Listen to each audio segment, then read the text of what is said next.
Welcome back to another technical deep dive here in the Debug Zone. Today we're tackling a big question and breaking it down with insights from other users. Hopefully this clears up some misconceptions and helps you get the answer you need. So buckle up, stay a little curious, and let's jump right in.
And that's a wrap.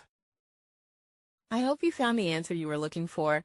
If you did, take a second to hit that subscribe button. It really helps out. And let me know in the comments which solution worked best for you. See you next time in the Debug Zone.